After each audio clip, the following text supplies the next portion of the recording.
Welcome to Stuff You Should Know, a production of iHeartRadio.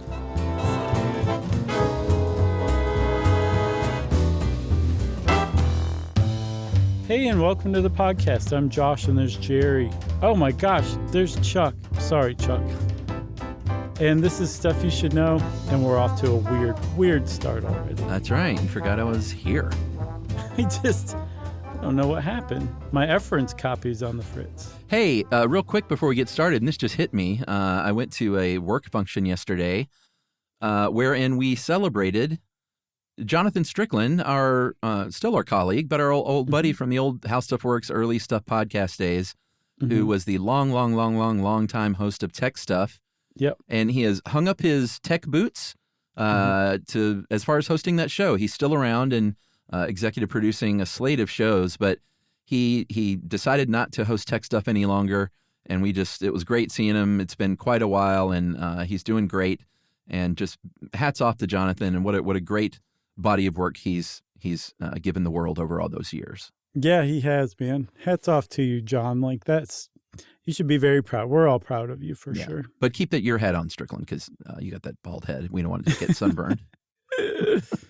Wow, that was really cool of you to bring up. I'm glad you did. Yeah, it was good. I saw some of the old crew, and it's been too long because we don't go to the office much anymore, and nobody does. So it's not like if I went there, I would see all the old gang. But it was good. It was nice to catch up with some people. That's cool, man. Yeah, you sent me and Jerry some good pictures. Yeah, it was fun. Okay, well, on to the murder of a woman. Right. Awful. So this is a pretty famous true crime case, like really, really famous. I'm not sure if you'd heard of it before. Have you? No. I'm not sure why or where it first got me, but I'm pretty sure. So I think Dave helped us with this, and he linked to a pair of pictures of a tree and then a diagram of the woman, the murdered woman in this case, and almost an anatomical diagram of like what was found where and what she was wearing and all that. And it has like a real Ripley's Believe It or Not look to it. The drawing does.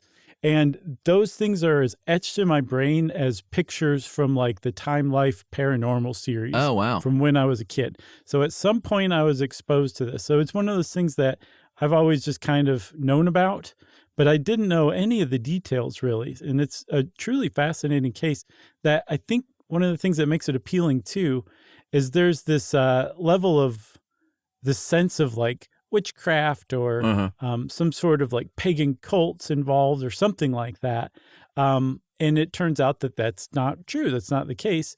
That a lot of it is just associated with the tree that she was found in, a wych elm, which has nothing to do with witches, and that she might not have even been found in that kind of tree. So let's get into it, Chuck, because I like confusing everybody from the outset. Yeah, this definitely smacked of like a Tales from the Crypt or a Weird Stories entry or something like that. This goes back to World War II in April of 1943 specifically. Robert Hart, Bob Farmer, Tommy Willits, and Fred Payne, 4 teenage boys, went to what is called, I guess, Hagley Wood. This was a time in World War II where they were rationing things like food in Britain. So they were looking for food. They were looking to catch some rabbits or maybe get some eggs from birds' nest. And 15-year-old Bob Farmer saw an opening in a tree, went up to check it out, and it looked like an eggshell. It turned out it was a skull. And so he got a stick, wrapped it with some cloth, and lifted the skull up out of there. And they were like, what kind of animal is this? Turns out it was a human animal. It had a clump of hair, a couple of crooked teeth, had clearly been munched on by some animals. And so they were like, we're trespassing and we don't want to get, like most kids would do, like, we don't want to get in trouble, so we're just going to put it back and never talk about it. Yeah, I think their quote was humming, humming, humming. Right, plus tax. So, yeah, they could have gotten in a decent amount of trouble. I couldn't find exactly what, but they were poaching, and poaching was a big deal still then. I think it still is now, but it's probably lost a little bit of its, punishment. Sure. Regardless, I guess the oldest boy, Tommy Willits, he was 17. Despite this vow, went right home and told his parents. Yeah, and I say, good boy, Tommy Willits, because it was clear to him, like, we just found a human skull in a tree, and that's something that we need to talk about. So very quickly, the police were called in and they started to investigate. And they brought in a guy named James Webster, who was a pathologist with the Birmingham Forensic Laboratory. And he essentially led the initial investigation and came to some pretty good basic conclusions. Because there's one thing to know about this case. It has been hijacked and molded in all sorts of different ways. And you really have to be careful that you're aware of what source you're getting your information from, because it's just one of those cases that people have loved to talk about and add to and lie about and do all sorts of stuff with. But the stuff that comes from James Webster is definitely legit. He firsthand examined the body. That's right. So he cut this tree open. He found most of the skeleton in there. It was missing some small bones, and I think they got a tibia nearby. There was pieces of clothing. There was a shoe. There was a wedding ring. And they, when you get a skeleton like that, you're going to reconstruct it and try and figure out who this person was or what they may have been, shaped like. Right. And they said, well, this is a woman, probably about 35, 5 feet tall, so, quite short. With brown hair, because I think I mentioned there was a little bit of hair very gruesomely still on the skull. Yeah, did you see the picture of that? I did. Yeah. And she's probably been gone about 18 months, maybe longer. And like I mentioned, animals had gotten into these bones and, munched on them some. Right. So Webster was like, I'm pretty sure this is a murder. There's a few things that stand out to me. One, stuffed into the jaw, pretty deeply into the jaw, was a piece of the taffeta from the woman's dress. Yeah. And enough that it was enough of the piece of the dress that he was like, this could have asphyxiated somebody if it was stuffed into their mouth while they were still alive. Yeah. Probably wasn't a dress eater. So maybe this is murder. He also said that there's no way that this person was placed into this tiny opening. So it was about 12 inches by 24 inches, like say 1/3 of a meter by 2/3 of a meter. Okay. Yeah. Which is a very tiny place, even for a 5'5" woman. Like I get claustrophobic just thinking about that. And that if they were dead already, then like rigor mortis would have prevented them from being pushed into there even. And then also, this is not the kind of place that a person's just going to crawl into on their own accord. Like they were placed in there, possibly while alive still, which is one of the ghastlier aspects of this case. And so Webster said, you put all this together, I'm pretty sure this is a murder that we're looking at. The other thing they had to go on was, as far as clues go, was they had, most of the jaw intact. And so they thought, hey, maybe we can find a dental match. They were not able to. Now that they had this kind of rough physical description, they thought, well, let's come through missing persons reports. Did not find anything matching that. And so the case went cold for a while. They just kind of put it on the shelf. Hagley Wood itself, we should describe it a little bit. It is on a private estate, but it wasn't like gated and walled up such that you couldn't access it because people would use it. People would have picnics there while the Blitz was going on and cities were being bombed. People would leave Birmingham sometimes and even sleep out there around Hagley Wood where it was a little quieter. And then a weird thing happened in March of 1944. So this is about almost a year afterward. There graffiti started popping up around town, around Birmingham, and we'll see elsewhere, with white chalk letters in all caps on these brick walls. 2 messages at first. One said, Hagley Wood Bella, and another said, who put Bella down the Wych Elm, WYCH, Hagley Wood. Yeah. So this is where we get the name of the victim that everybody knows and the type of tree that the victim was found in that everybody knows from graffiti from an anonymous person. Yeah. But it was enough that the police were like, okay, this seems a little weird. There were other people who started to kind of copycat the whole thing once the paper started writing about it. But there was at least a third one a couple days later that was clearly written by the first person who wrote the first 2. And they were like, maybe this person knows who it was and they want to find justice for the woman.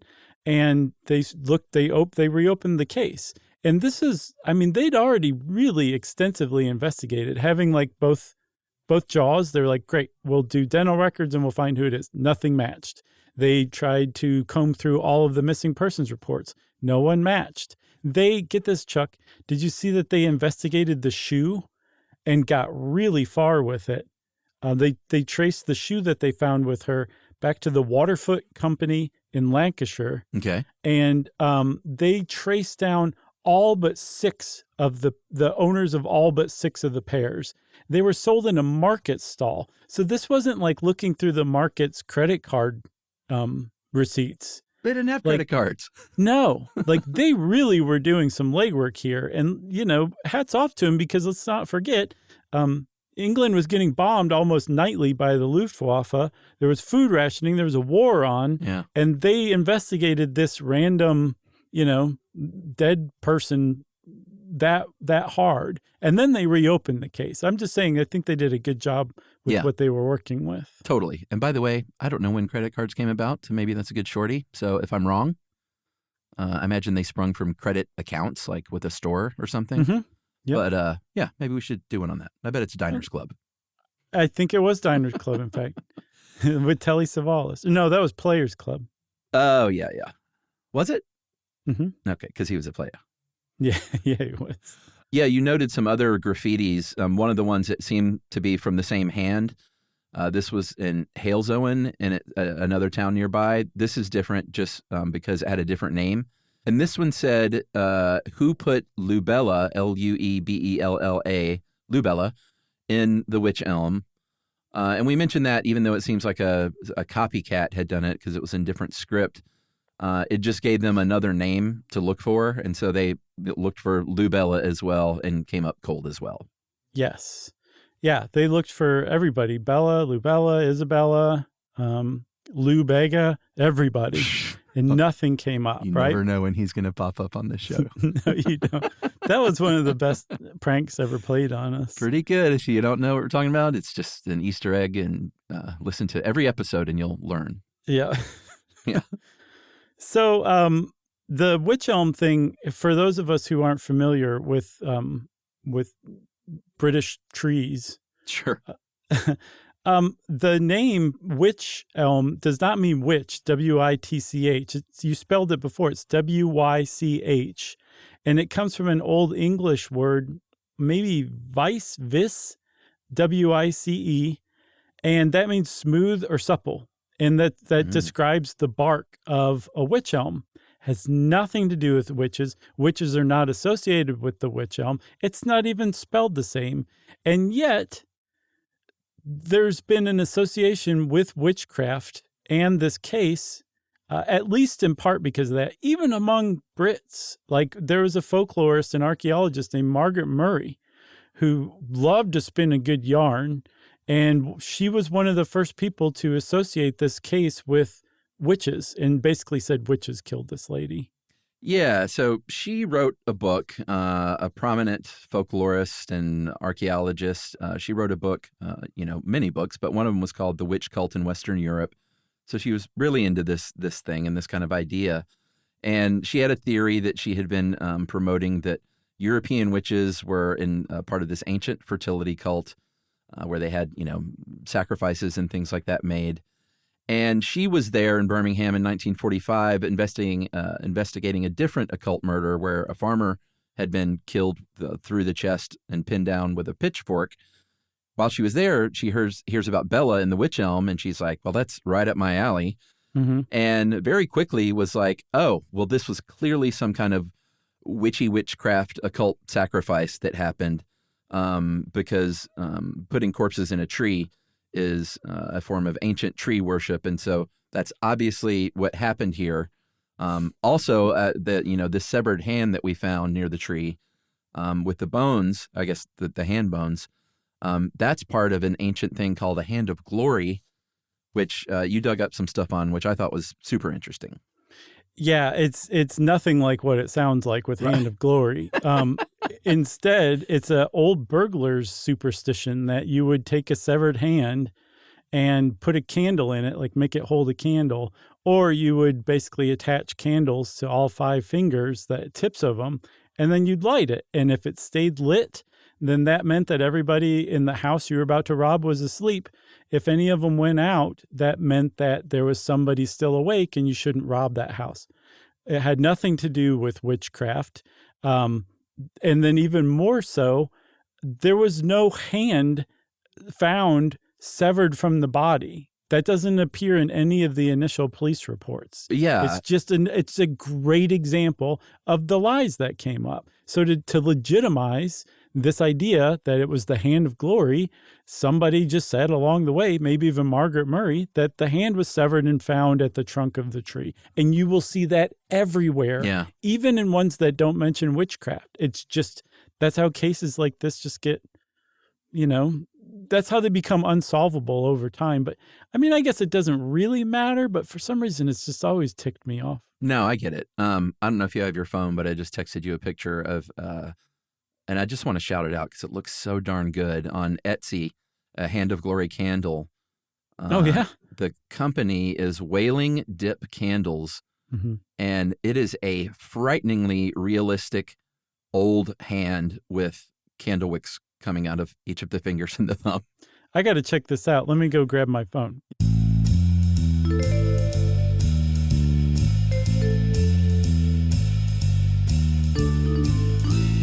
Oh my gosh, it's amazing. So Josh really did go get his phone. Like, it doesn't even look old. It looks like they just severed a hand and planted some wicks on it. Like, wow. Well, it doesn't look young.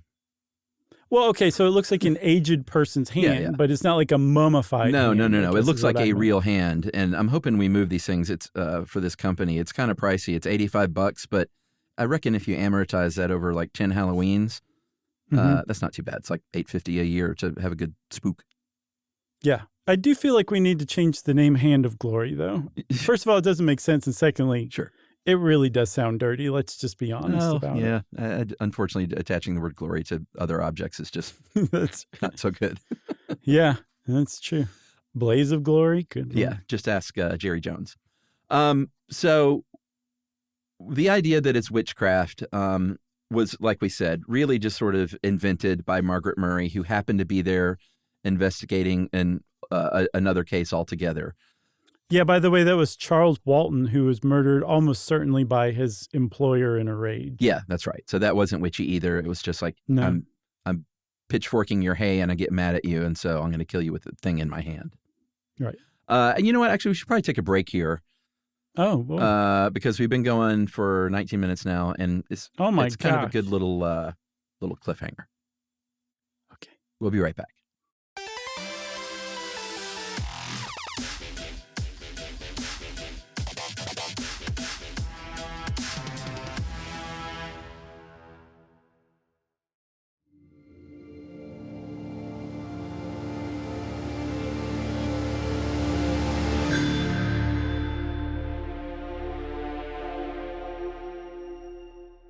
All right, so I mentioned a cliffhanger. It wasn't really a cliffhanger. I'm not sure why I said that, but let's jump forward a little bit to 1953, where the story takes a turn.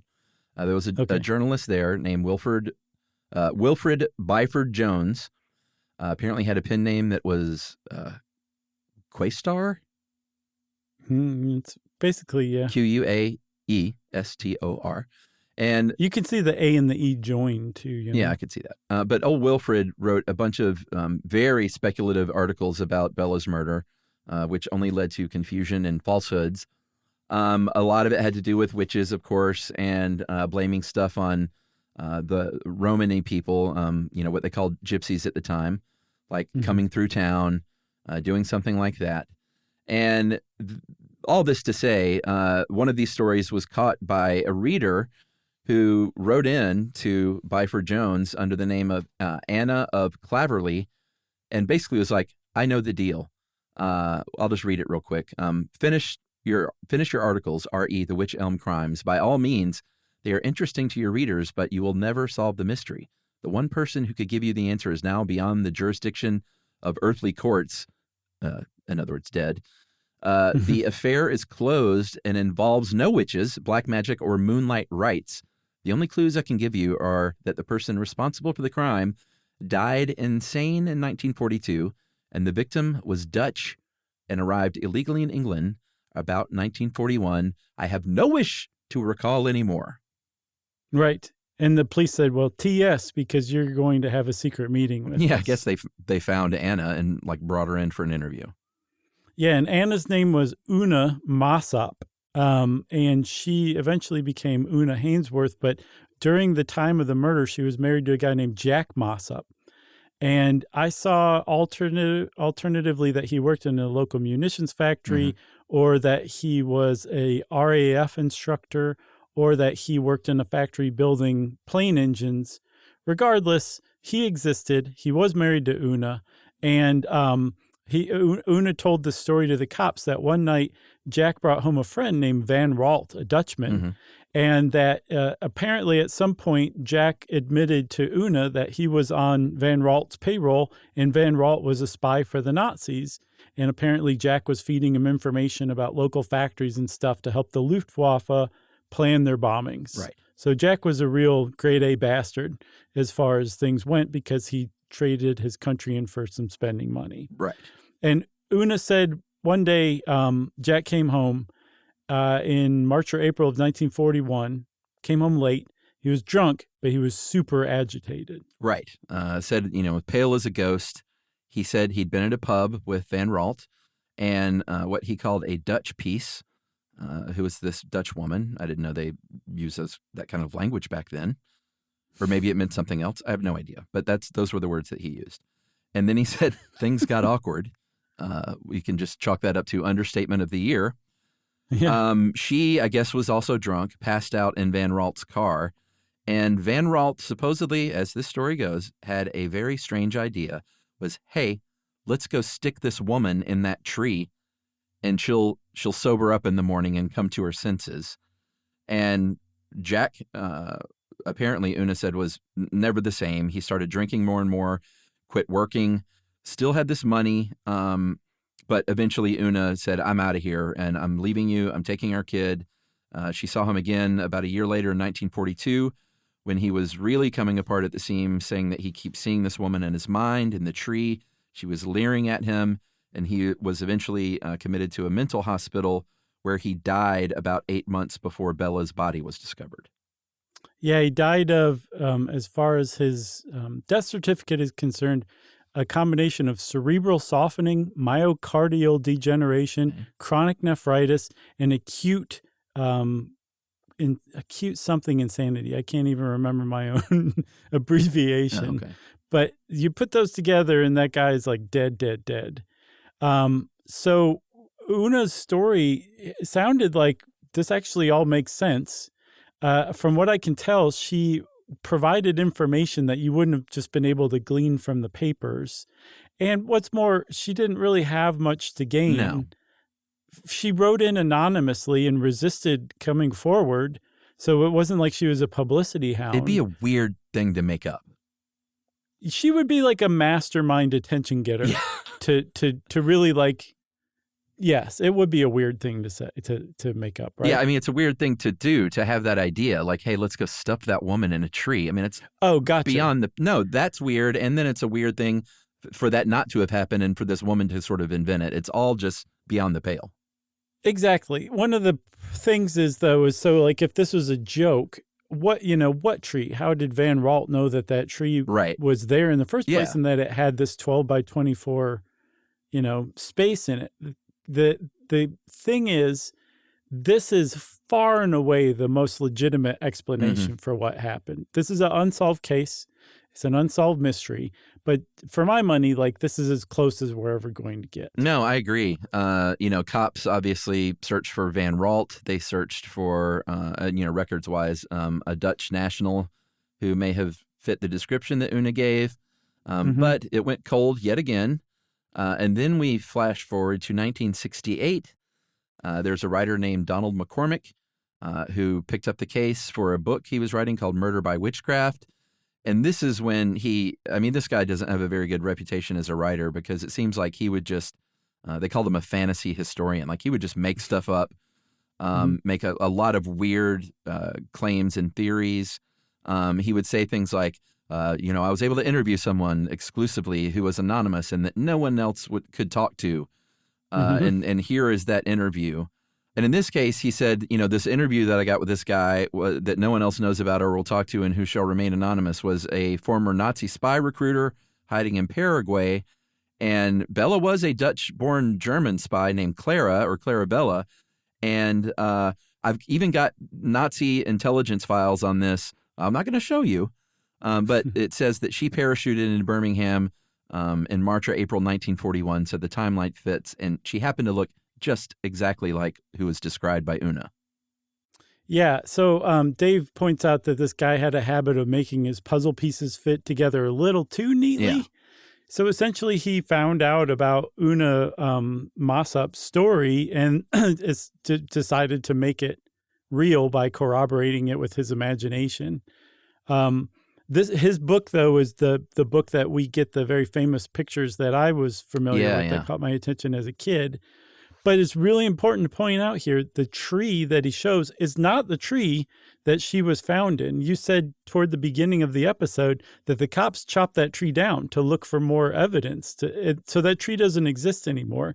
And yet that's that picture that Donald McCormick put forth as the tree is what you see on the internet still today is the tree she was found in. And that's possibly not even the kind of tree, that she might not have been found in a wych elm. The cops mentioned that she was found in an elm, but that's it. And then apparently some people have been able to examine the photos of the original tree and said it's not a wych elm because you don't cut wych elms down that way. That story about you seeing that picture, when did that happen? I was probably like 10, 11. I think probably in like a school library book or something like that about mystery. Recently. Okay. No. That's how I was walking around with this case for that many years. Okay. Like I saw it in some book when I was a kid. I gotcha. That makes it so much better. I can even remember like the cellophane covering of the book cover even. That's the I can best. feel it in my fingers right now. I can smell it.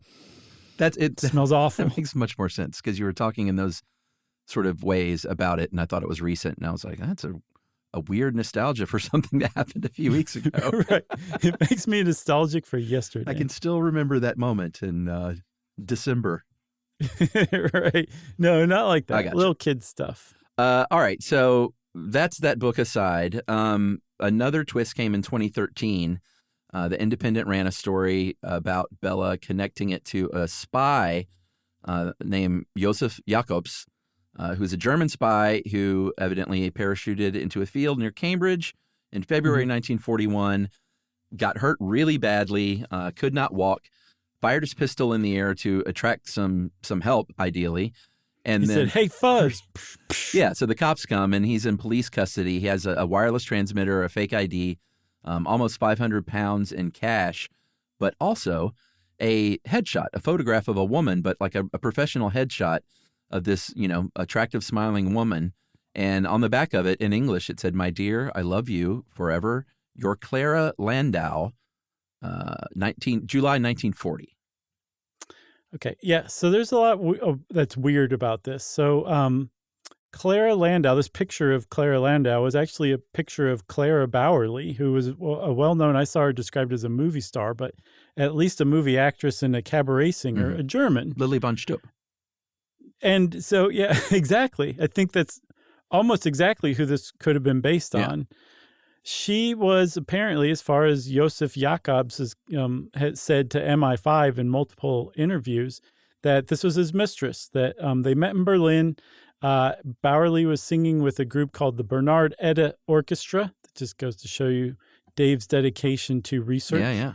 And that Jakobs and Bowerly were both crypto-Nazis, meaning that they were not actual Nazis. They were pretending to be Nazis, and they had fooled the Germans, or at least Jakob had, into taking him on as a spy and sending him to England. He planned to get to England, defect, and make his way to America, but first he wanted to set up a fake operation enough to convince the Germans to send Bowerly after him. And this is it. That's it. Like, that's That's what Joseph Jacobs said. But the Independent was like, ho, let's fill in some blanks and come up with our own theory, Donald McCormick style. Yeah, they did some research. They looked obviously for records for Clara Bowerly, and they did find information and confirm, yes, she was a cabaret singer in Germany. She would have been 35 years old at the time of the murder, just like the skeleton, seemingly confirmed. But had she come to England was the big question. All they found was a Clara with a K, Clara Sophie Bowerly, who was 35, who did go to Germany. From Germany to England and stayed from 1930 to 32. But that was kind of it. No information at all about what she did in England. But they ran with it anyway. They did. I mean, think about it. So, like, she left a full 8-9 years before Bella and the Wych Elm happened, was killed. Yeah. And yet, the Independent's like, so what? So based on all this, with a bunch of pie filling that they mashed in with it, the Independent came up with a new theory. And I say we take a little break and come back and talk about it after this. Ooh.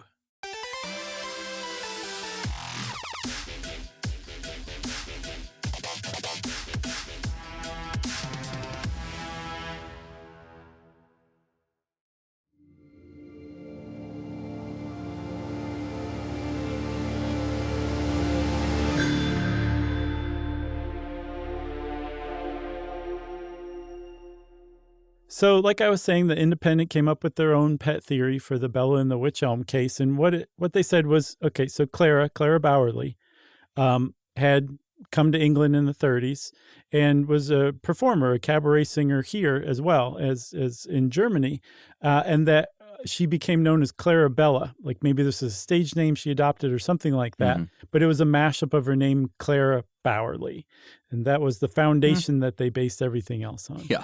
They said, here's what she did. She parachuted into England in 1941.